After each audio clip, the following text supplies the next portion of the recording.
I'm trying to sit still. Welcome everybody to Monday Ladies Night Live. Got all the ladies back again. So got Bug Out, we got Terminator, Northern Girl Hobbies, and Yoda. So I want to say hi to everybody in the chat real quick. Southern Tier Prepper. We're all thinking of you. I know you'll be having your surgery, so we'll all say in prayers for you. Skins Girl, hey, how you doing? Hey, Tomcat. Hey, Victoria. Hey, Ashton. Sorry, Ashton. Your homework better be done, Ashton. He was doing it today, actually. Good. So, all right. I know Yoda's got some important stuff to talk about today. Lucy, I know you got some things you said you wanted to talk about. One thing that myself and Bug Out, we just had the hurricane come through here. For both of us right now, we're just our grounds are all soaked and wet, and I know for me it's ankle deep water out in the yard. Oh. Yeah, it's probably going to be close to over the feet if, once you step down in it, it kind of, comes up, you know what I'm saying? Like nasty, muddy crap. But yeah, it's going to take a minute for it to dry. Yep, it will. So, Lucy, let's go ahead with you. You were saying you wanted some things to talk about your animals and your garden going on. Yeah, hello everyone. Yeah, today was a big productive day today. I have my meat birds. I did 6 of my meat birds today and put them in my fridge, getting ready to put them in my freezer. And then I started taking a walk around my garden and then realized that it's just full blown, all out, ready for picking. So I've been picking peas. And my husband told me I couldn't grow peas as big as this elderly man, and my peas are over 7 feet tall, and they fell over, and I tied them up, and they're still way over 7 feet tall, and I've been picking like crazy. I've got gigantic zucchini, my cucumbers, I have a watermelon that I tried for the first time, which is an heritage seed that I bought, and it's the old-fashioned big long watermelon. You get the brown seed, nice brown seeds in them, and it's starting to take over my one section of my garden, and I've got baby watermelon all through it. So I'm hoping that I can get a good crop out of that. My cucumbers are going crazy. Everything. I've done beets. I've done corn. I'm in full force.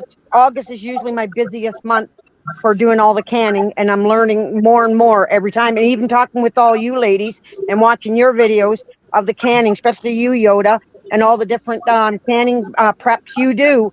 And I'm not scared to use that canner anymore, and I'm just going all full force. Awesome. Yeah.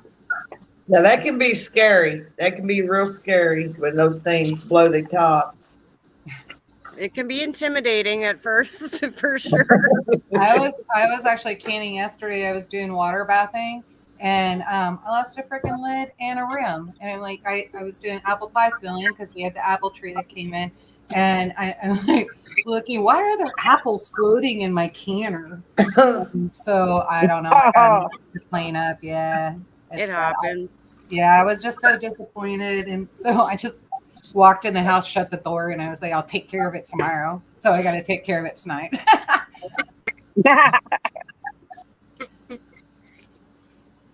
Yeah, that's one thing. Sorry, go ahead. No, you go ahead. No, that's what one thing that I think is like when something is harvested, it's got to be prepped right away. You can't wait.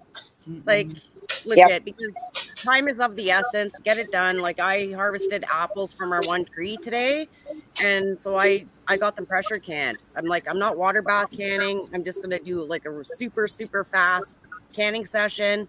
Boom, done, 3 jars, and then went berry picking. It was our long weekend here too, so it was a long one.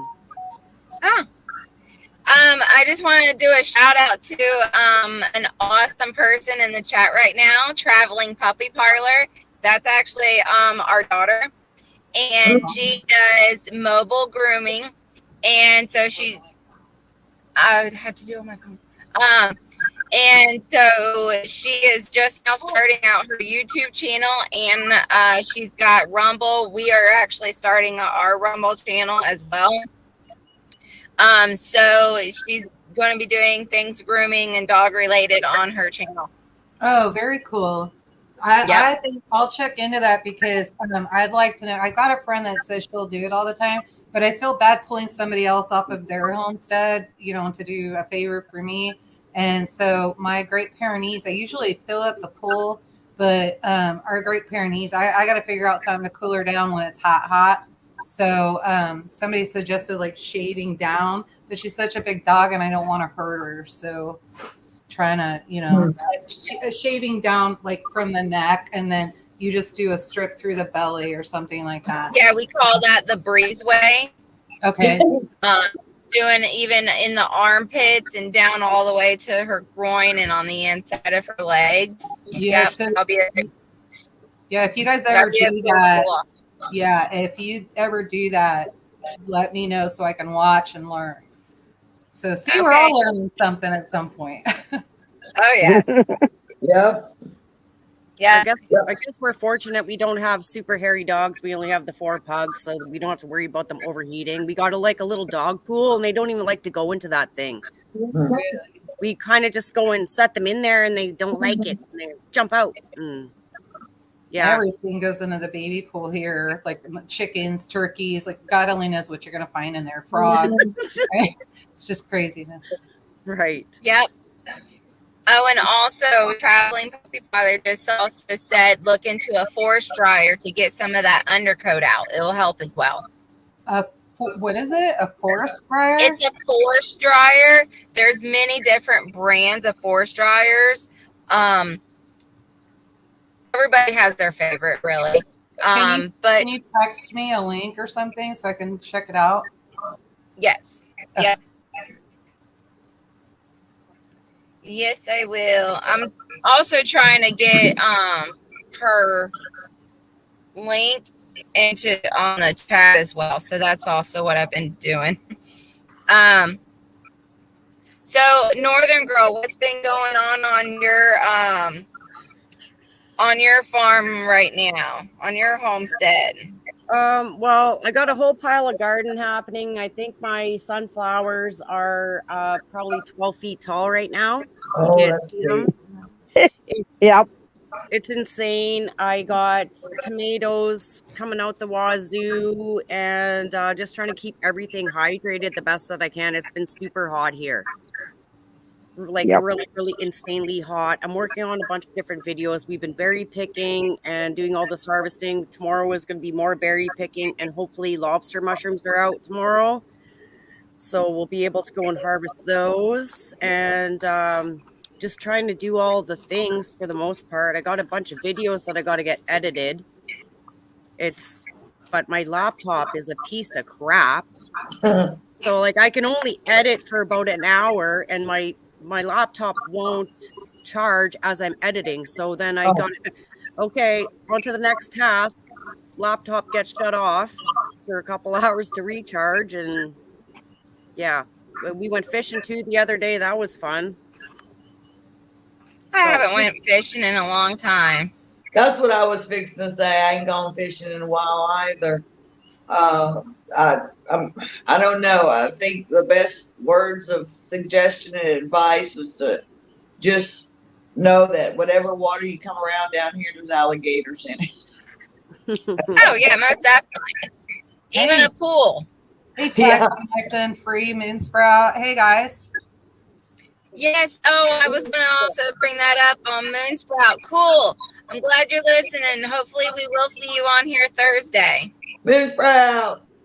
For sure. Iris, I love her. Yeah. Really enjoyed when she joined in last Thursday. That was cool. Yeah, that was super cool. And I'm like, oh, she totally looks like one of my best friends, Terry. It's so strange. I'm like, oh my goodness, Iris, you look like Terry. Love you, girl. She's always doing the stuff. All right, Yoda, you want to get into your big thing that you were going to want to talk about this evening? Oh, sure. So one of the things that we're trying to push in the community is to make sure that everybody is involved in local politics. Now, how do you do that if you have a spouse that's working a full-time job and they're creating meetings at 2:00 in the afternoon and only once in a while doing a meeting at 6 or 7 in the evening so that both of you can go, or the other. So it's important that both spouses, I think, are involved in it, and you send one. And so I went ahead and I spoke at the commissioners meeting. We were talking on the planning commission meeting last week that some of I was pretty ticked off about. Nothing's any better. And so we went in and we thought, well, we're going to be reasonable. We're going to try to get to the point where we're building a relationship to get a little bit further, right? Because you get more bees, or what is it, more flies with honey than you do with vinegar or salt. I don't even know how that saying goes. Haven't heard it in a while. But so we were trying to go in and be professional and do all of that. And so when we originally get in there, we were thinking as we signed up, we were all signed up for 15-minute slots. And then in those 15-minute slots, does somebody have their phone on? The echo's driving me nuts. Yeah, somebody must have YouTube open. You got to close the YouTube. Yeah. Shut down the volume. Yeah, close it out. And then so we thought we had 15-minute slots, and then they come in and they start saying something about how we only get 3 minutes. And so Indiana Mike calls them out on it and says, well, hey, wait a minute. We have 15 minutes apiece. And they were like, well, that's just a general discussion and that kind of thing. So it started out rough. And we get in and we talk. And I wanted to talk about the taxes. They're getting ready to raise the tax levy again. And then to make matters worse, so we have in our county, we have you cannot split land under 20 acres and that kind of thing. So they want to make it that you can split the land in 3-acre implements, right? I'm still hearing that echo, guys. I don't know what that is. And I don't have it on. I can't do both of it at the same time on my phone.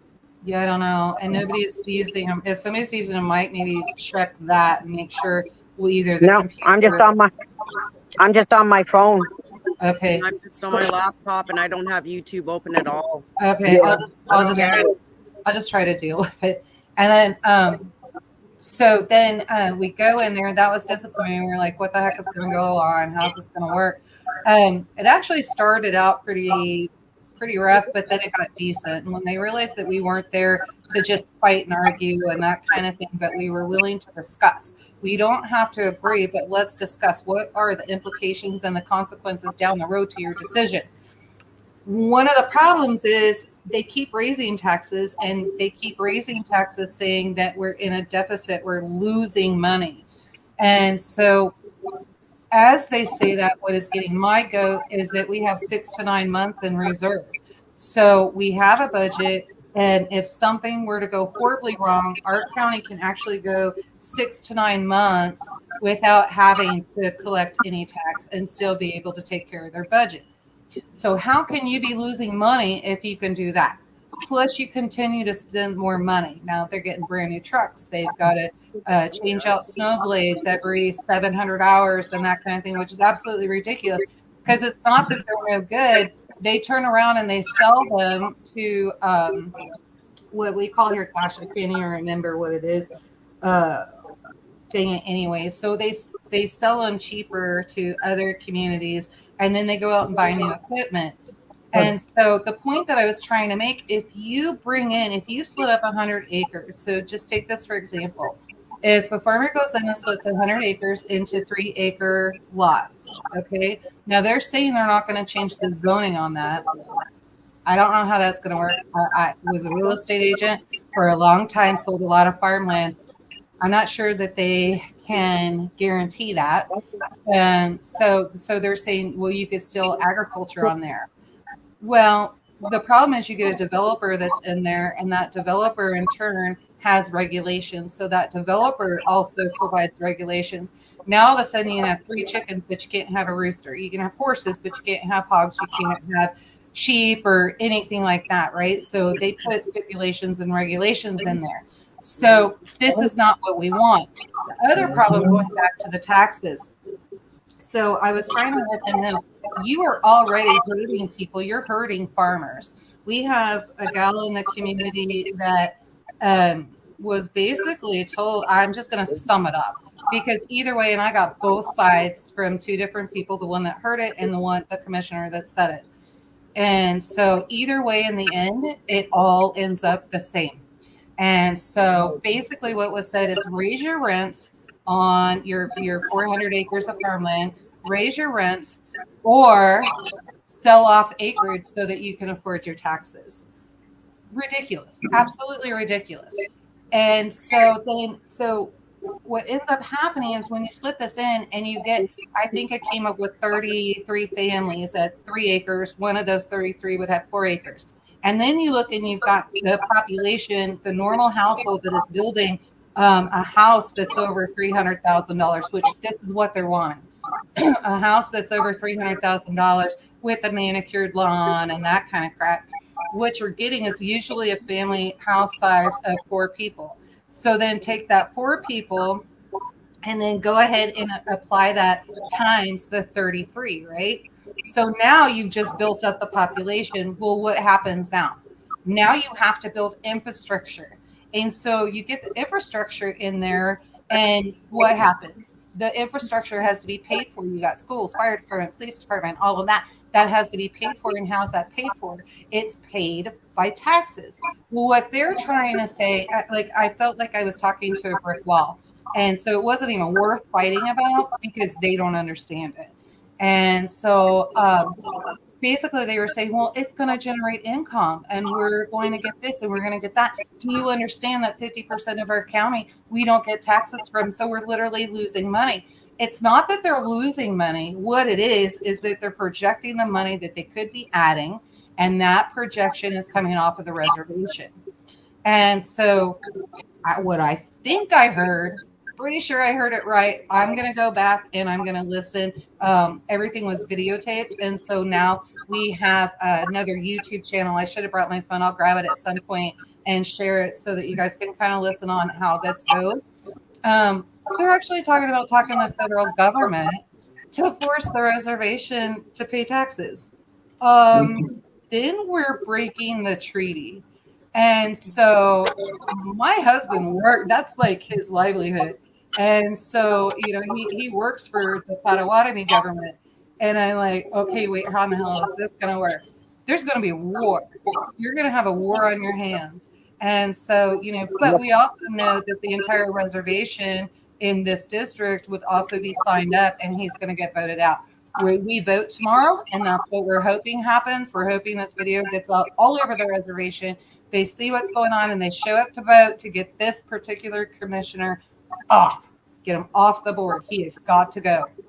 And so this is why it's important to show up to these meetings, because usually there are 0 seats or 0 butts in the seats. And the problem is when there are 0 butts in the seats, they get away with whatever they want. They can pass whatever they want. And they think whatever regulation that they pass is law. And it is not. And so they don't live nowhere around any of it. They're off in La La Land somewhere in suburbia. Correct. They're running jewelry stores. They're, in sales here, or they're doing something there. So, constantly in diamonds and gold and that kind of thing. So they don't understand what the average person, and I'm going to say average because I know one of them owns some farmland. Now, that being said, he could just rent that out and not be farming himself. I've never dived into it to find out because I never really cared. He's just going to tell you whatever you want to hear anyway. So it's like you're talking till you're blue in the face. So the problem is if we don't start standing up and going back, I'm telling you right now, we are going to lose our countryside. We are going to lose. And so the local government is where we have to start to get the federal government fixed. And if we don't do that, we are so screwed. Socialism is just going to take over everywhere. Yeah. And It's a freaking tough battle. it is. And so I don't know if those in the States, if you looked at the Dow and the NASDAQ and all of that, it literally fell today. One of the reasons is they saw the jobs report last week. This is what they're reporting. The jobs report last week is showing how many people don't have jobs. And so it's kind of funny to me that the Biden economics is working out so well that we have 4.3% unemployment rate. So, oh, look, Tag just went ahead and he posted the, it's on my channel because that's where he has a blue wrench, unless he's got one on yours, Little Miss Prepper. Thank you. Put that up. And so it's so important to go make sure that you're fighting and make sure both of you are involved. It's so important because they're literally changing meeting times and doing meetings at difficult points where they know people are at work. So our economy is so tight right now. People can't just take off work for 3 hours to go sit in a meeting where they're told they can talk and now all of a sudden they can't talk. And in history, we couldn't talk. And so until we started standing up and saying something. So in the end, I'm going to say we tried to get our points across. What they took in, I have no idea. But we shall find out Thursday. So we'll see what happens. But hopefully we can get 2 of these commissioners out tomorrow.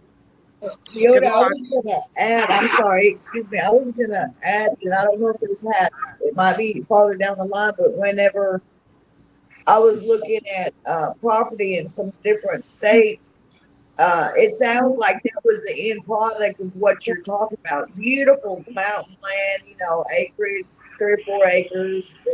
You can build whatever you want, but when you got in there, it was like a glorified HOA run by the county government. Correct. And that's why, yeah, that's one of those things. That's why so it's an overreach, right?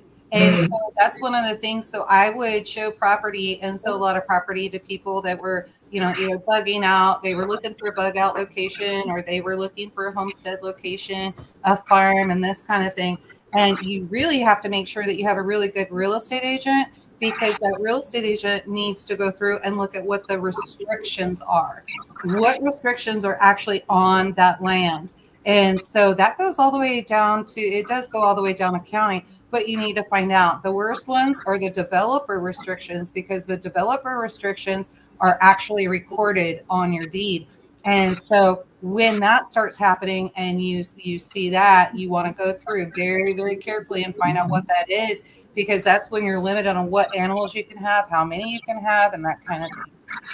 So it's so important that we just stay in touch, and this is how conservatives are going to fight. Oh, and one of the things that really got me in the meeting, and I told my husband about this, and his mind was blown. He's like, "What in the hell?" So it literally came up that here's how it sounded to me. So part of the problem is that they're not getting the meetings and the information out for everybody to get there, right? So only if you're paying attention are you going to find this stuff. Yeah, it's all. I know that they usually post in the local paper, and so I started getting that so I could keep up on everything and know what meetings were going on when. And so they were talking about that, and literally this one commissioner comes up with an excuse that they have to try to be fair and balanced. They've got to balance everything, because we're a room full of conservatives right now, and they have to take into effect what all the libtards believe. He didn't say libtard, I'm saying that. And so he's got to go through what they think too. So they're trying to keep everything balanced because they're not there. What has happened in the last 4 years that I have been seeing, anytime that it's a room full of Democrats, it's always passed and without any care of what the conservative thinks. And so, what has happened? So I'm just kind of floored. Please, everyone, please start making sure that you get involved. And even you Canucks, man, I mean, kind of what they're doing to us now is how in history you have Trudeau. Just saying. So Big joke. our town council here, they will live stream the council meetings, and they have it set to kids so that you can't comment or all. Because they don't want your opinion. No, they don't. And I've brought this up. Like I do talk to the one main council member, and he's actual like somebody like us, a homesteader. And I'm like, Mike, like, so from time to time I'll send him a YouTube video, and I'm like, he's like, okay, thank you for sending this to me. And I'm like, Mike, we have to, like, they're not on board with chickens here, and we live in freaking a population of 600, and everyone's got farmland. Yep. Like, we got 30 illegal chickens. That's insane. Don't get the bird flu up there. We really God. be in trouble. The feather fever. Yeah. Right? Oh gosh. Yeah, it's just insane to me. Okay, so on a lighter note, in this last weekend's news, I did a terrible wifely thing and a terrible homesteading thing. So I was outside. It was about, I don't know, 9:15, 9:30 at night. And so I'm smoking a cigarette out on the front porch. And I hear this ungodly noise coming from the duck and guinea coop. And I'm like, what in the world? And so I go out there and I'm like, what is happening? And I'm like, okay, I need G. And so I come in, I get him, and I'm like, hey, something is out there. Something has one of the birds. We need to go out there. And he's like, where did you hear it from? And I said, my instinct is the guinea and duck coop. And so he's flashing the flashlight in there. He's like, it's all secured. I said, I don't care what you say. There's a possum or something in there. Because that's why I needed him, because if it was a possum, he has to beat it to kill it, right? One person has to hold it. I got to get materials to kill it and that kind of thing. And then so then he goes, okay, well, let's walk over and make sure everybody's secure. So we check all the doors and then go over to the chicken coop and we check all those doors. It looks like everybody's secure. Well, all of a sudden we start to walk back to check the duck coop one more time just in case. And I hear, all of a sudden I hear, it looked like something was crawling up the door on the screen. And I was like, oh, I think there's a cat stuck in there. And so I was like, just open the door. One of the cats is stuck up there. We need to get him out. And I said, maybe that's what's going on. Movement, right? They're scaring everybody. Oh my gosh. We got the door open and we've got the flashlight on. And he's like, oh my God. There was a black snake trying to eat one of the guineas. And so it had bit it and it had wrapped itself around. So it was choking it out. And I was like, when I saw the snake, I'm like, ow! And I like the biggest scream and like, oh my gosh, I was the biggest wuss. I ran straight up to the porch. And so I'm watching from the porch to see what she is going to do. And he's like, oh, she's still alive. She's still alive. This is going to be fine. We caught it just in time. He goes, come here, help me. I said, I ain't going over there. And he's like, no, the snake is dead. I killed the snake. And I said, I don't care. I'm going over there. And he goes, no, I said it's dead. So I was like, okay. So I'm tiptoeing over there to make sure that I'm not getting it. You know, I don't want to step on the snake or anything like that. And so I go over there. I'm like, is the guinea okay? And he's like, yeah. And I said, okay, what do you need my help with? Do I need to bring it in? And we're going to nurse it. Like, what do I need to do? And he's like, no, it's just startled. It's fine. The snake is dead. It's all good. And I'm like, well, what do I need to do? And he looks at me and he goes, I cannot believe you left me. And I was like, hell yeah, I did. Like, I don't do snakes. So, so we were hoping that we got our culprit from the chickens that we were losing. And basically what it is, we did get that culprit. So what it is, it was trying to get chicks that were too big for it.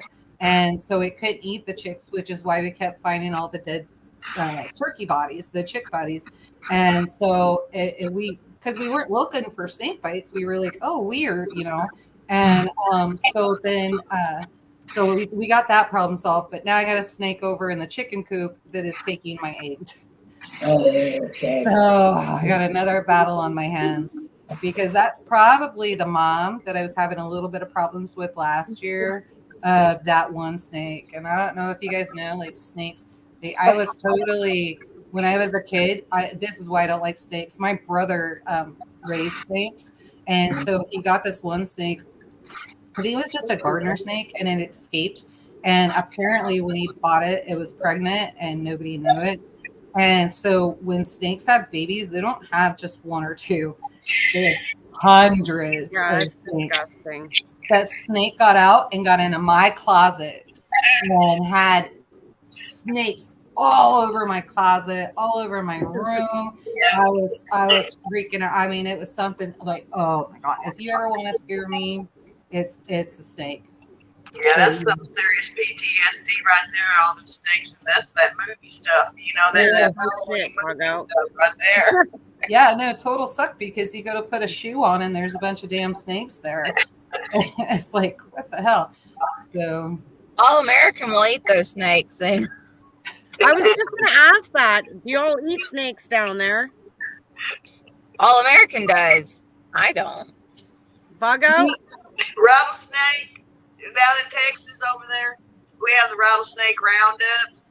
The funny thing about that is I've got snake boots. I only own like 3 pairs of shoes. I own house shoes, hiking boots, and snake boots. That's all I own.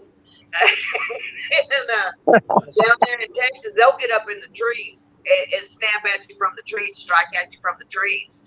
But they've evolved over the last 20 years to where they don't rattle anymore because of the massive roundups that we have. But yeah, rattlesnake tastes like rattlesnake. It don't taste like chicken. It tastes like rattlesnake. I've always heard it tastes like chicken. Nope, it tastes just like rattlesnake. I don't know. I think somebody has to send us some, I don't know, like a rattlesnake jerky or something so we could try this out. Yeah, the Sweetwater, Texas. If y'all have a chance, look up Sweetwater, Texas rattlesnake roundup every year. I mean, it is absolutely amazing. Vipers, 500-600 vipers in a pit, and everybody just goes and they big winners on the longest, the heaviest, you know, all that, and the skins go for excellent money. I love snake boots. You know, it's funny. I have a story about a snake. When my kids were small, we were renting this farmhouse about 2 hours from about an hour and a half from where I live. And there was this milk snake used to get up into the barn, and I caught it. It almost looks like a rattlesnake, but it's not. And I caught it, and I thought I killed it. And down our laneway were these big, gigantic pine trees, and the kids used to have to walk a quarter mile to go to catch the school bus and go to school. And it was funny because they were coming home, and I hung this just for a joke. I hung it in the end of the tree branch, and as they're coming up the laneway, the darn thing started moving and coming down the branch and everything. And you want to see 5 little kids take a great big D-wire way around by the chicken coop and over back to the back of the house to come in up on the deck. They were so scared and they were so mad at me. I thought the snake was dead, but it wasn't. What's that? That's funny. That's funny. I just remember when I have a snake. I have a snake in my greenhouse right now. It comes out every once in a while, about a 2-foot long garter snake.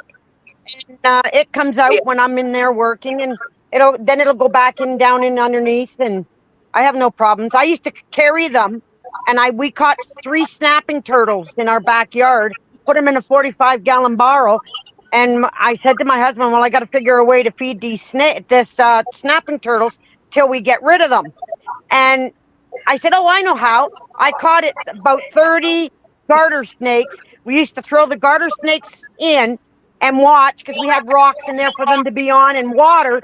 And those snakes would go around. The turtles would follow the snakes around and around. And all of a sudden, wham, really quick. And the turtle would grab the snake by the head, and that was the end of the snake. And we'd watch the turtles eat the snake. And that's how we fed them until we got them, took them away. It was hilarious. I wish I videotaped it. Yeah, that's cool. That's cool. I got to meet you, Lucy. we would kill snakes and stuff, and we cut their heads off of them and coil them up, put them in the freezer, let them freeze. And so when company would come over, we'd take them frozen snakes out, and like put it down there by their feet under the coffee table, or we're fucking. I know whose houses I will not be going to visit. Yeah, I said Texas Shearer. He was like, but I'm telling you what, you never see people jump so high and move so freaking fast. It was hilarious. Yeah, I don't like snakes either, Yoda. I don't do snakes or spiders. Oh, they don't bother me. The other issue that we have here is we've got timber rattlers and then all that kind of stuff, and they do affect. Like there are some snakes that I agree. I'm seeing comments in here. I do agree that some snakes are environmental and do great for the environment. Yeah. Other snakes, however, do a lot of damage, especially to livestock. So when you have a cow that you have to put down because it got bit by a rattlesnake in the udder, that sucks. When you have a snake that is out taking out 8 turkeys and a bunch of chicks that are American breasts, that sucks. When you have a snake out there that's taking your eggs that you sell, and you know what I'm saying? Like there's times that you have to take care of them. There are situations that they're good. They are not good in this situation. So if you've ever been bit by a viper and your leg or your hand starts to rot off, you're gonna make sure you want to chop all their heads off when you see them. Yeah, vipers.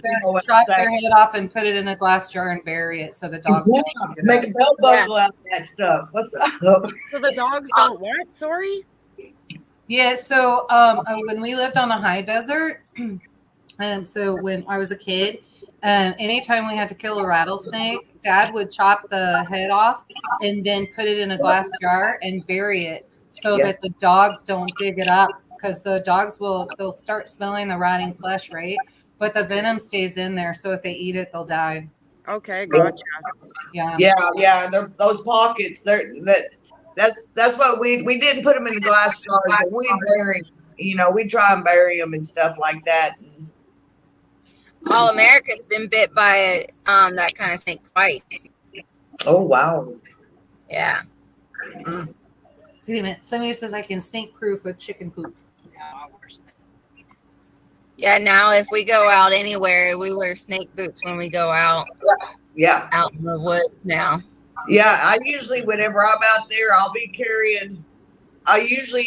carry like my shovel with me, and I'll kind of tap around, or a stick, and I'll tap, for that vibration. So at least I'll have a foot or two ahead of me, so I don't walk right up on it. But them baby vipers, like the snake, the rattlesnakes, cottonmouths, the timber rattlers, even copperheads. Now, see, copperheads, them things they're gnarly. They won't play around. They're pretty aggressive.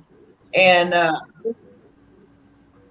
when I was up in Oklahoma, back over there in the woods there, that was all they had was copperheads everywhere. And I was scared to go out because I'd step out of the travel trailer, fifth wheel, up in the woods, and I'd have to tap around the door before I actually step down onto the step to step onto the pavement to make sure that they're not up underneath there. They were so bad. I was a nervous wreck all the time. Yeah, the diamondbacks and the sidewinders are the same way. And so up on the desert, my grandparents had a doggy door, and I think it was a doggy door. Yes, it was. It was a doggy door. And the rattlesnakes were so brazen, they'd just come right through the doggy door and come in. They'd be in the house. So you had to be real careful what you did and that kind of thing. But so I got to tell you another story about a snake. Before my house burnt, we had the attached garage to it. I had the 1 year, it was 2012. I hosted a big rodeo in my little town, and it was called the Berks Falls Bucking Rodeo. Try to say that really fast when you've had a few drinks. Anyways, my friend that was helping me, he came over to my place, and we were going over a bunch of paperwork sitting in the garage, and I kept hearing this funny noise. And I said, "Did you hear that?" She said, "No, what?" I said, "Did you hear? There it is again." So we weren't saying nothing, and then I was looking around, and I let her do, because I knew she was very terrified of snakes. my daughter and my grandkids were outside playing in front of the garage door, and it was starting to get dark out.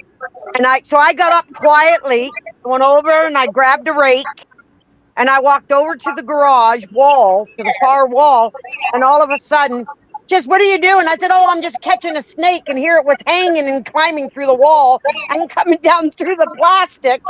And I turned as I caught it. I turned and looked. Her and I heard a chair go flying, and it's about 200 feet out to the road. They were out standing in the middle of the road looking at me and watching me handle this snake. It was so hilarious. But it was crawling through. I don't know how it got up in the wall. Don't have a clue how. Up in where the insulation and plastic was, because we just insulated the garage walls. Yeah, and there it was, half hanging out. And I just used a rake and hung it down, pulled it down, and took it outside and released it. Oh yeah, I never seen people run so fast. That is so funny. That's so funny. Yeah, my cat one time caught what type of snake was it again? Some kind the one of in the snake. garage, the garter. Just a garter snake, the big one, a good about 2.5, 3 feet. Yeah, my cat one time caught a snake. One time, and I'm glad she did. Yeah, we lost a lot of cats growing up because they would get out there and get bit, or they would try and bring them in the house, like, you know, how they bring you the prize and stuff. Oh, yeah. Yeah, the cat's dead, the snake is there, you know. And right now, actually, my stepdad, he has a corn snake living in his house right now. It got in there. We've seen he has a lot of stuff in his place, so, and it's about like 8 foot long too. Yeah, my dad did that. They went on vacation and put a black snake in because they started noticing that they had mice, and he literally let the damn thing live in the house and have free range while they were gone. Yeah, that is one thing. If you got rodents, you're gonna have snakes. Yeah, you know. And my grandmother, she had 15 feral cats. You know, they would eat. You know, she'd throw scraps out there to them, but they were also snakers. And that helped a lot as far as that was concerned. But those snakes will seek out that food for sure. mm-hmm. Yeah. I know it does need to kill some of those rodents around his place. Those snakes do. Yeah, I mean they're beneficial. Like, I think we all agree on that. But they're also they'll scare the bejeebies out of you. You know, it's just those cautions on those vipers and the beneficial. I don't know if am I still on? Yeah. Yeah. I guess on the homestead, see, I really can't say on the chicken stealing and the egg eating and all that as of yet. But I don't know how. Someone had mentioned earlier about how to snake proof. I like to know that one too. Because Yeah. if I can snake proof, that means that I can mice proof. Yeah, and I'm like, okay, now the only thing I've ever heard, they've got some dust that you can buy that's supposed to, you can sprinkle it around. From my understanding, snakes don't like really smell. They use their little tongue, you know. Is it diatomaceous earth? Yeah. It might be. I've also heard that like whenever you're camping or sleeping out on the ground, is you can put a rope around. That's an old cowboy, a wives' tale, frontier tale. I've never tried that before, you know. But I'm thinking, how do you get rid of them? Short of not having anything they want to eat around. Well, that's what I was wondering, because I was even thinking like mothballs. But if I put mothballs out there, turkeys and chickens and guineas, ducks, they're all stupid. And so, you know, they're going to eat them. I don't want to do that. I just bought a 50-pound bag of diatomaceous earth. So if that, I'll look it up. And if that is what it is, I'll go sprinkle all 50 pounds in both coops. Yeah. Yeah. And then go buy another bag.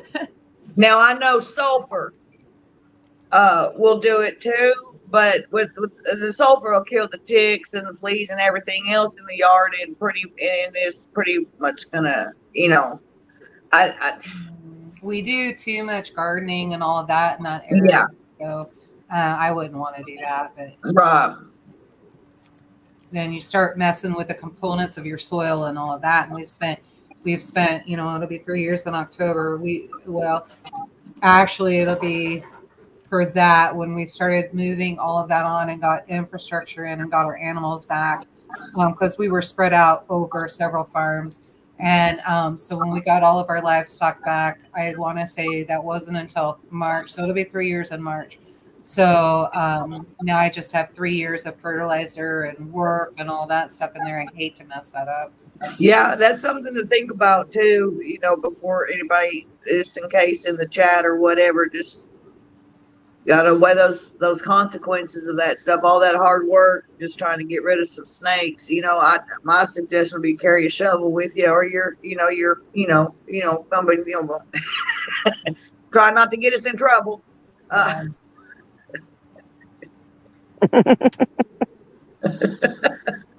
Fuckers. Damn, censors. Okay. Northern Girl, yeah, I am seeing some of your comments twice. Okay, so I'm not actually posting it twice, so it's super weird here. Like I said, our service is kind of shitty. So if you're seeing me comment twice the same thing, I'm not going nuts or nothing. I didn't think you were going nuts. You're It's just happened to making your me. point. Listen to what I'm saying. That's not what Yeah, there you go. No, I would never do that. That's just crazy. So I apologize to anybody who's watching. I'm only leaving one comment. It's double posting, and I'm seeing it occur in StreamYard. I don't know. Weird. Yeah. Well, I'm glad that Tomcat and I got out there and, been trying to work in that yard and stuff. And he got it all the way down to the dirt, and then of course the rain. And now we're waiting on that to dry up, but I'm getting real excited. We were hoping that we could get seeds in the ground this next weekend. But I'm thinking, depending on how much more rain, because they're calling for 4 more days of rain, that may not work. But I got a little place quarantined off for the cantaloupes that I brought with me, the Fredericksburg cantaloupes. And since this ground here is it's beautiful, beautiful dark sand, dirt, to me it is for growing cantaloupes and melons. Might have a real good go at the melons and the cantaloupes here. And then we would take an inventory of all the seeds that we've got. We're gonna start with those, and we do like you suggested, to just plant all of them. It's over. What I'm saying? Over plant. I think that's gonna keep us busy,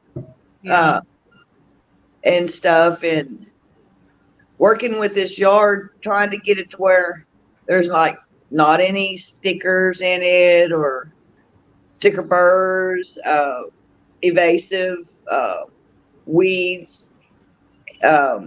That's been kind of a challenge, because I'm I wanted to save that, but I'm I need it for the planting. And so what we've done is one whole side of the yard, we're not even going to be able to mess with that. So I'm just going to let the stuff grow over there, go and mark off what's what, and we'll mow around that kind of stuff. But that other side of the house, it gets way too much sun. I mean, it gets so hot on that side that I was with the heat beaming off of the house in between 2 houses, and it's shining right down, I said, it might just burn everything up.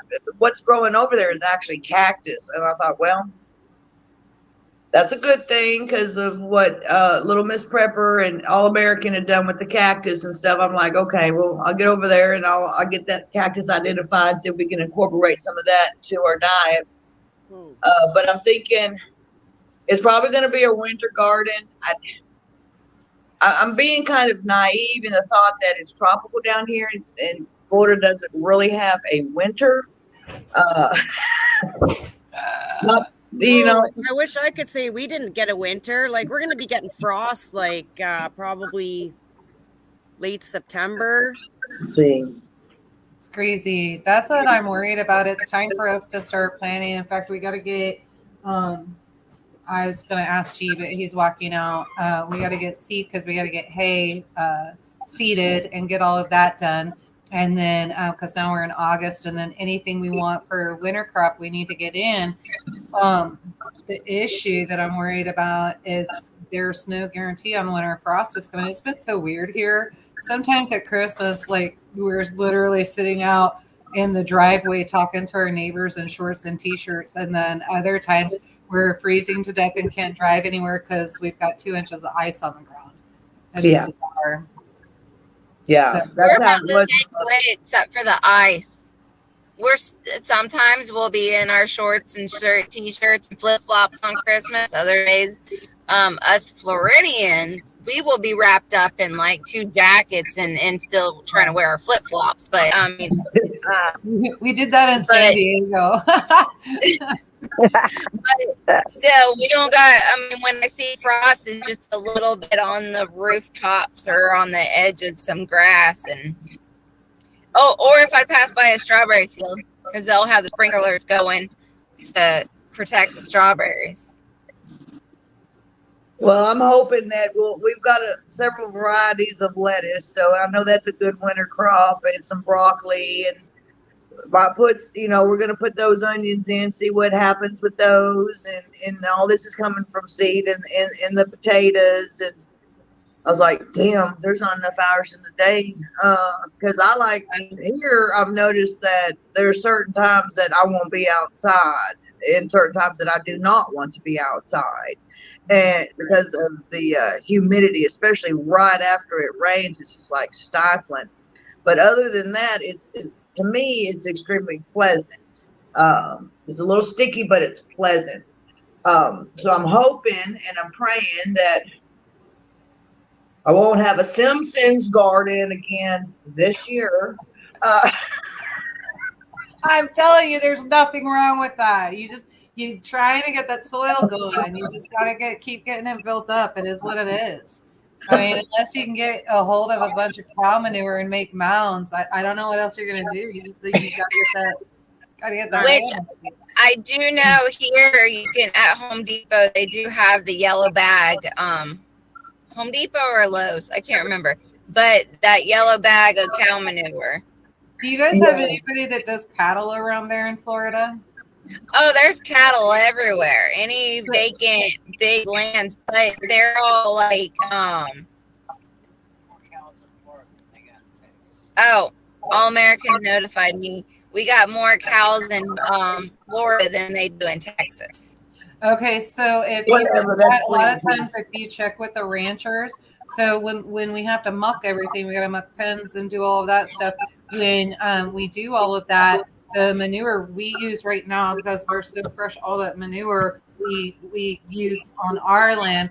But I know some friends of ours, Tug actually, and so him and Farmer Matt were actually able to get with a cattle rancher, and they filled up a dump truck full of manure and then just had it delivered and laid out. So you want to know how many cubic yards you need, but I'd rather have that than what I have to buy at Lowe's or Home Depot. I'm just saying. I know, but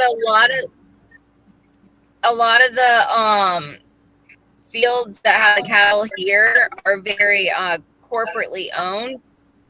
There's not a lot of personal cattle. Yeah, I know they won't really let you own it. They're trying to price you out. You don't want any of that. If they're feedlots, you don't want any of that anyway, because they're pumping them full of so much medication and antibiotics and all kinds of crap. You don't want that on your land. Yeah, our neighbor couple houses down, he had to get rid of his cows because it was just costing him way too much. Mm-hmm. Even own the cattle. Yeah.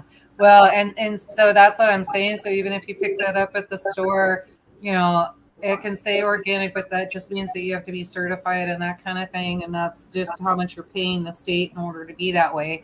And then if you do that, So most of that, I bet, is probably coming off of those feedlots because they have most of the manure to be able to sell.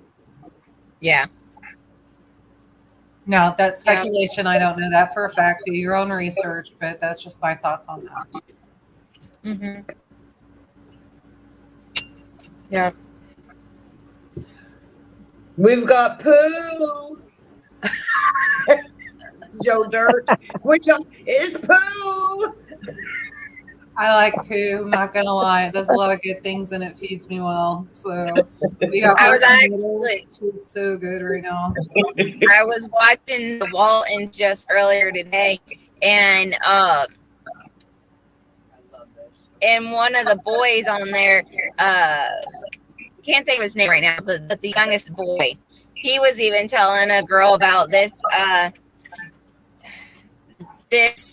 manure, that manure, cow manure, chicken manure, all for her plants that she was trying to grow. Yeah. Well, and then even if the rabbit poo, you make a rabbit tea.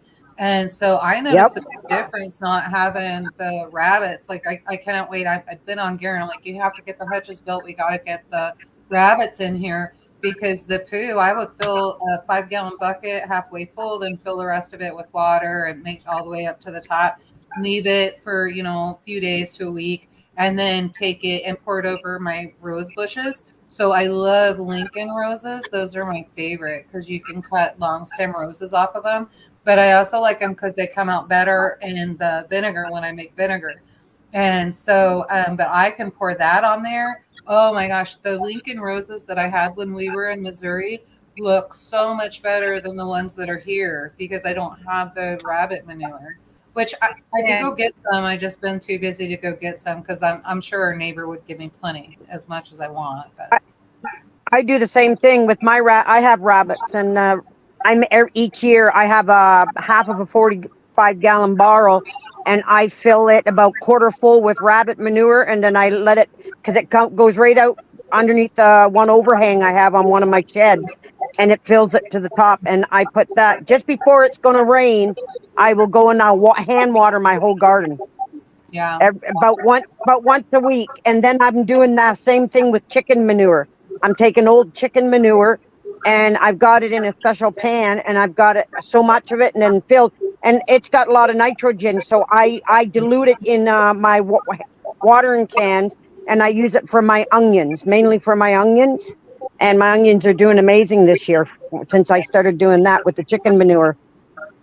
yeah, it's amazing how everything works together really, really well. It's just you just got to figure it out and then get rolling on it to make it work. Oh, I have a question for all y'all. So I watched this on this show I've been watching, and they use a lot of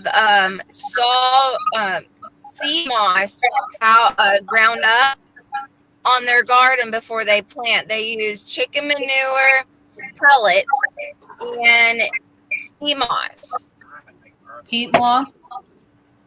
Yeah, seaweed moss. Oh, I don't know about anything seaweed, kelp, that kind of thing is usually going to livestock around here in our community. I could see peat moss. We use a lot of peat moss and that kind of thing in the raised beds and that. So Garen in the raised beds, Garen puts he takes logs and then puts them down at the bottom, and then we can throw some peat moss on top of those. And then you put how did he do it? I think he did dirt and then manure, maybe vice versa. And y'all can ask him on our live tomorrow if you need to know.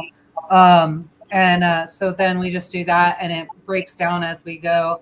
And I did okay the first year that I planted in them. The second year got even better. So my tea garden and the kitchen herb garden, like, it's so big right now. I really need to go in and trim it out, but I'm trying to hold back because I have to do 2 demonstrations on making vinegar. I guess 3 because I got to do a video. Everybody wants a video. So I've got to do 3 demonstrations on that. So I'm trying to let them grow so that I get plenty and can show how to do them. And then also earthworm castings is good for gardens. Mm-hmm. Yeah, and bat guana. we actually have a worm bed, and so you put the hay bales down around. It actually stands up so that it gets ventilation, and you just put corrugated plastic, like what you would use on a roof or whatever, and put that on top of it. And then coffee grounds you can get with the local coffee shop. And a lot of times, if you take the 5-gallon buckets there, they'll have them ready for you. When they close at 2, you can pick them up. Any grounds from tea bags, all of that stuff goes in there. Cardboard, newspaper, that kind of thing. So we actually have that. In fact, there's one group.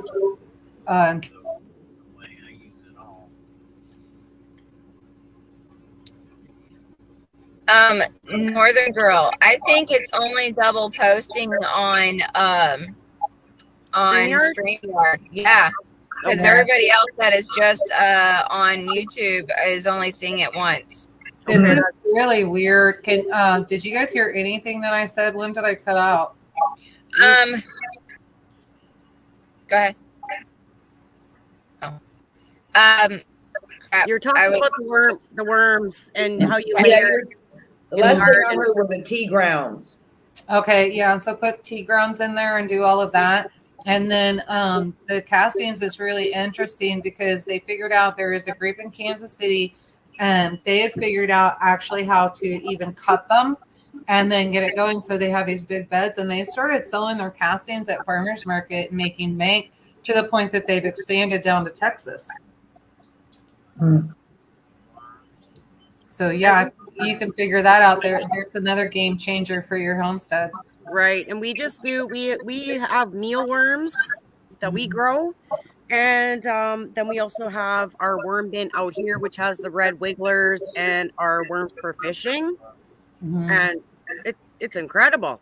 Yeah. So we're not at that point yet where we get the castings from the worms out here, but they're kept in bins, and the mealworms are super easy because you can have like an open bin in your basement.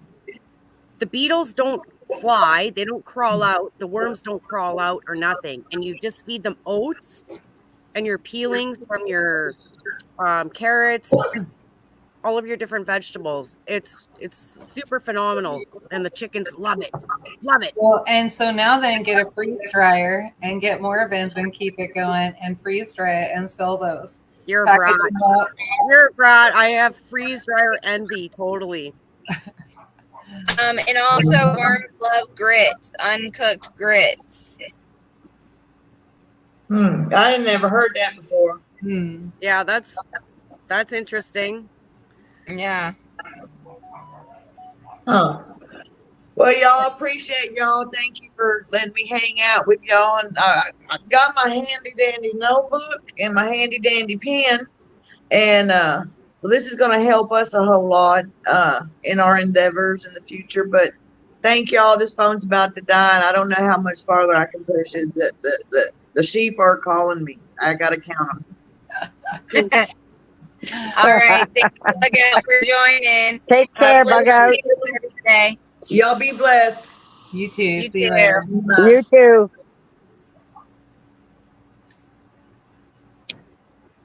Yeah. Yeah. So, the worm thing, go it's an awesome thing. Doing the worms, it's awesome for your chickens. It's awesome just for the poop and everything. And to get rid of your chicken scraps that, you know, like you can separate your scraps to the chickens and the worms. And then you get to go fishing with your worms too. So it's bonus. The only thing that upsets me, especially after a heavy rain, is now the chickens can identify what a worm is, and they're always in my garden. And I'm like, get out of the garden, because I need the worms in the garden. So yeah, the garden is pretty much off limit to ours, but on occasion we get the younger ones that tend to fly out of the run. And so like in my tiny greenhouse, they sneak in there and they like destroyed all my beets and my radish. Oh wow. right, we got a question in the comments, everybody. I'm going to bring it up on the Oh, blossom rot on tomatoes and Lack bell. of calcium. So what we use here, what I use, and I can't remember who it was where I got it from. It's actually a channel up in Canada. And so I was watching him. Man, I wish, dang, I wish some of the KC people were on here because he's actually one video that comes through her channel. But it is a concentration, and I'll try to find the recipe. I just got to find my bucket because I wrote it on there. And it's I want to say it's 1 to 4 parts of and this would be per gallon oxygen peroxide with water, and then you just mix that up. And I go out and spray. So if I start seeing blossom rot, if I see any rust, any blight, anything like that, I go out and spray. And now you want to spray about 11 o'clock, 10, 11 o'clock or so. Because you want the sun, as the sun comes up to hit them, you want the sun to work on the oxygen peroxide, and it will actually correct that, take care of it. Did you know? Oh, wow. Has That's anyone new. heard about a device called the plant wave? It makes music from the plant. Never heard of it. Are No. you using that? Tell me you did not buy that. Did you buy it? Shannon put that up there, so I don't know. Okay, that's hilarious. I will look into that. I probably will not buy one because I don't know. But here's the thing. So if you have a machine doing that, isn't that going to do something different? Because your plants grow for you. So whoever's going out walking the land and talking while they're taking care of the plants and they're taking that, tomatoes are infamous for this. And so tomatoes will grow for whoever is gardening them. Just FYI. Like it's She totally said fair. that she doesn't have it, but it sounds cool. Yes, but I'm going to call BS on it. I'm not going to lie. I don't know. That just sounds like one of those crazy liberal ideas. Somebody needs to buy it and try this thing out.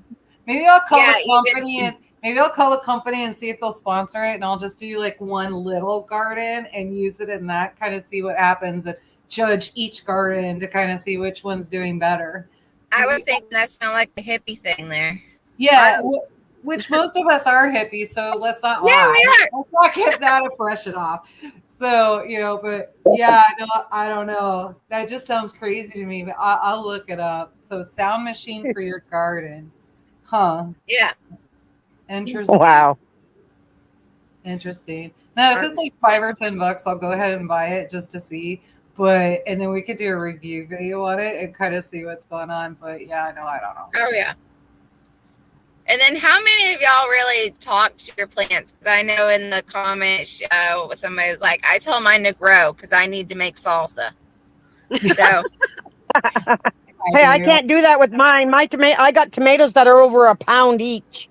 Yeah. They're so huge. Wow. They're called the Hungarian Heart. They're a low acid paste tomato.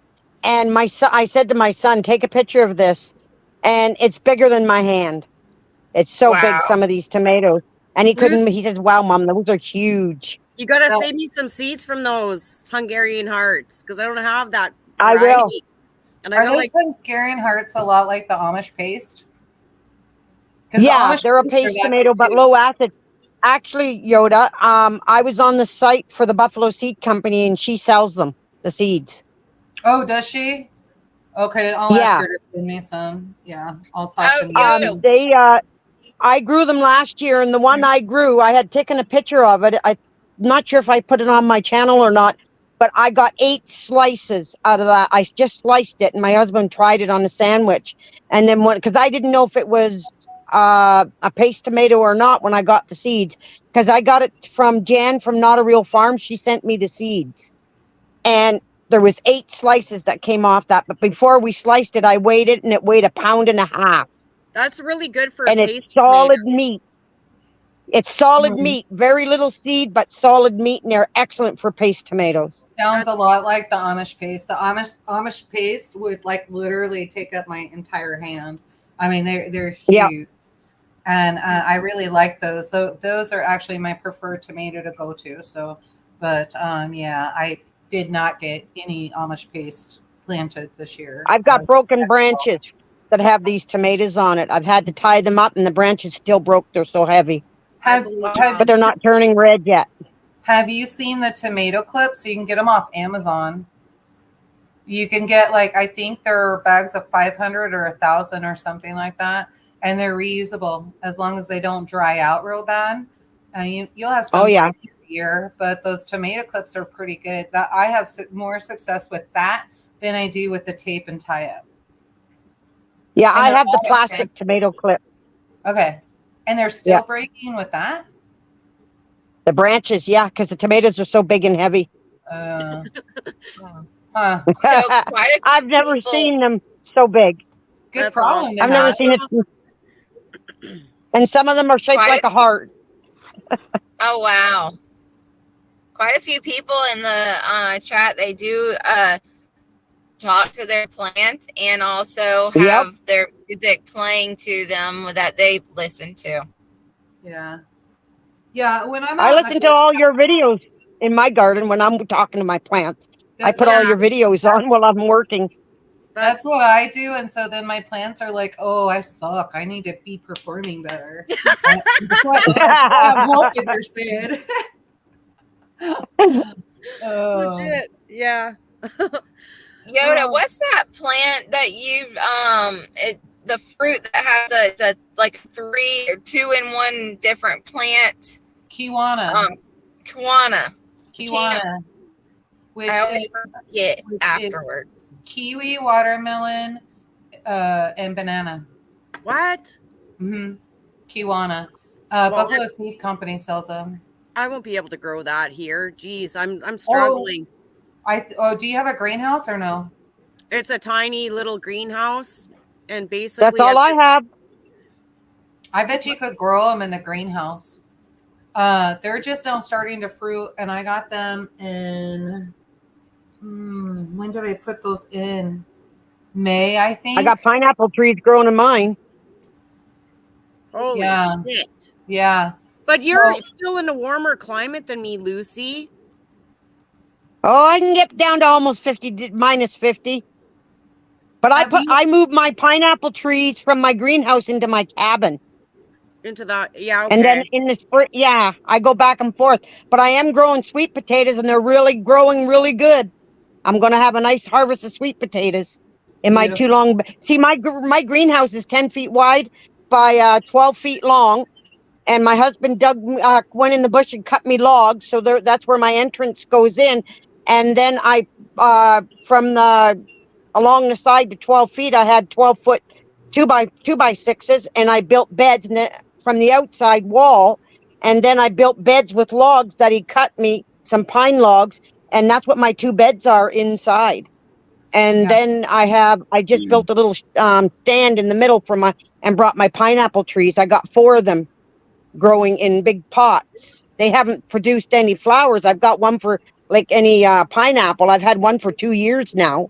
But I just, in the fall, I'll turn around and before the first frost, I take it back up into my cabin. And I keep them watered and all winter long. Okay, well, that's interesting. I heard it takes about 3 years. Oh, I'm just trying something new.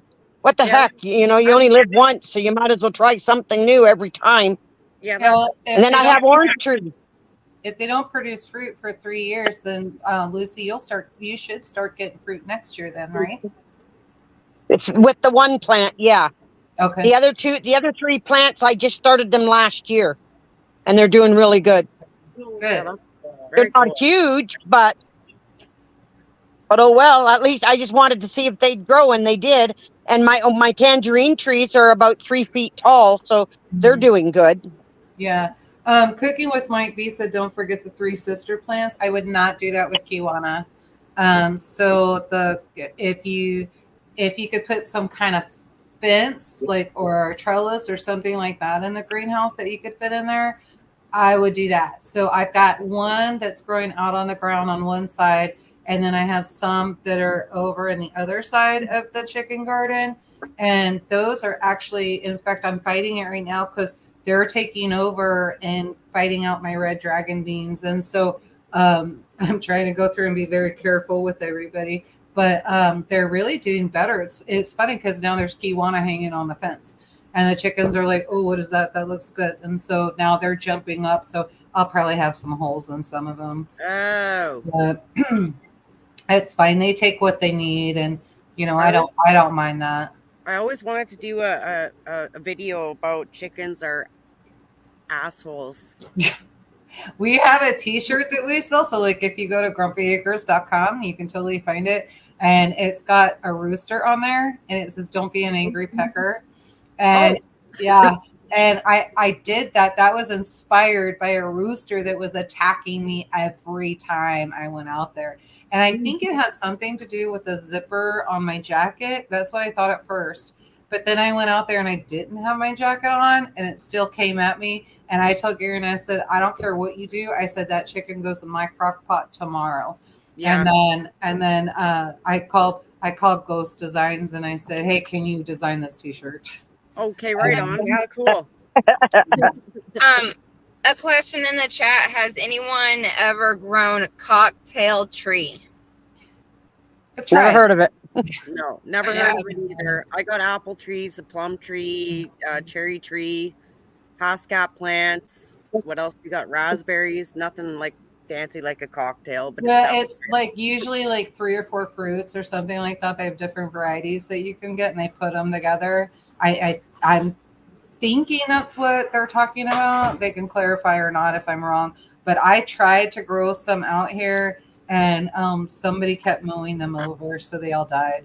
And Oh, yeah, and so I was like, okay, if they're so dang expensive, you can't just keep going out and buying more.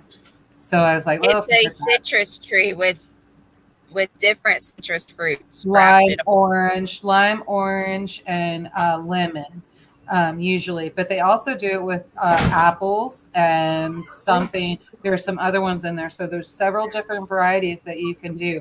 I have one of those in my kitchen now.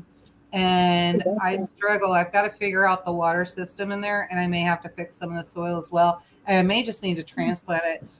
Friend of mine, Nikki, she's got some. Those are doing great. Working on that. I haven't seen any fruit off this, but it's just the one that I think I got it at Tractor Supply. I'm not going to lie. And so Tractor Supply is usually the one that carries them. So in fact, I should probably go in because they should be on clearance by now. Usually their trees start going on clearance now. speak of the devil, Ghost is in chat. Hey, Ghost, boo. We were just talking about the Angry Pecker t-shirt. So, but yeah, if you guys want good t-shirts and, I'm talking quality, go to ghostdesigns.shop and he's got some good stuff over there and reasonable prices. So Yeah, I had him do my Northern Girl Hobby shirts as well. Very good quality. Yeah. Yeah. I wish he would do where I've got to look and see because I think I want some shirts like when Garen orders Ghost Intent.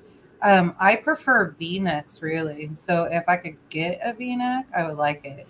But a V-neck Ghost, like a V-neck that doesn't have the crop sleeves, right? Because I'm getting older. I'm getting longer too. So it Yeah. kind of covers your ass. Yeah.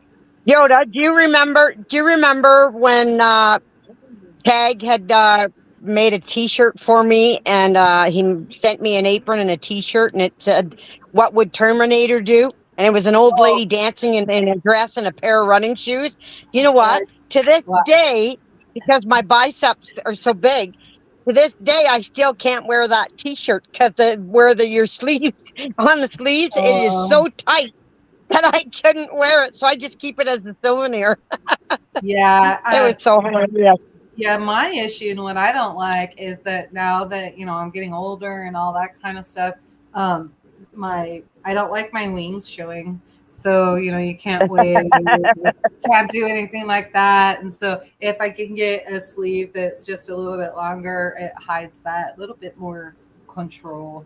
So, but I'm self-conscious about that. That's just one of my flaws. But My mother-in-law was the same way. She had to have shirts that were covering her arms right there, so she wouldn't be showing that.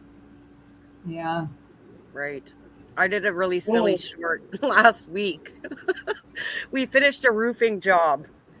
If you want a good laugh, oh man, sometimes our jobs that when we work, it's long hours, right? You're just getting off a job. I'm like, oh yeah, we're gonna just do like a short, pump the muscles, laugh a little bit. I think I lost probably like 5 subscribers. Whatever. I don't give a shit. Fuck. You can have a laugh every now and again there, people, right? Yeah, really. Jennifer, did you see Ghost said Phoenix or no problem? Okay. The only problem for me, Ghost, is the exchange rate is insane. And then I have to pay duty on top of that because our government is a piece of shit. So I agree, 100%. So Ghost, like if anybody wants to order my Northern Girl Hobbies stuff, feel free to create a V-neck and I will put the link into my video descriptions. He's And if actually he's trying to States- work on that. He is actually trying to work on that. G and I have been on him about that. Yeah. And so he's trying to work on that where we would just kind of get whatever our percentage is, we would get that back. And then everybody else will pay their shipping and duties and all of that stuff. So he's working on it. Yeah, he's good. Ghost. We was looking into getting some All American Prepper shirts. You definitely get with Ghost because he can get you a good price, a good quality t-shirt. He'll burn the design. So you just kind of do a design that you like and then send it to him. Ghost, if you're still in here, I think you're limited to, it has to be less than 5 colors. Correct me if I'm wrong on that. But he can do them. And then, you just order in bulk and then he'll ship them straight to you and you guys just sell them as you need them or whatever. But he'll also drop ship. So if you have them on a website or whatever, somebody orders, then you can just go in, you charge them what it's going to cost and then go in and ship that out to him. He does that too. So unless he sends it to the wrong address, it gets there pretty quickly. So, well, ladies, I got to jump out. The bugs are starting to get real bad here. And my laptop is going to die because it has not been, well, I'm on it, right? So it doesn't charge. Yeah, no worries. I actually also need to go. I canned apple pie filling yesterday and it's all still sitting on the front porch and I've got to get those washed down. I've been gone all day because that meeting. So. Okay. Well, then, everybody don't forget about I gotta Thursday. Thursday's lady night, same time, same place, all that. So, thank you every lady that came on the panel. Thank you everybody on the comments to tuning in. And so if anybody anything has any last words, or we'll just have everybody wrap it up. Readies. Alrighty. Well, I guess we will see everybody on Thursday evening. Sounds good. Good night, all. Stay safe. Good night, everyone. Bye, everybody. Remember to be 1% better tomorrow than you were today. Okay. And live a life done free. Going berry picking tomorrow. Yay. Have a blessed one. I didn't say that one. All American said, stay dangerous. Yeah. Bye.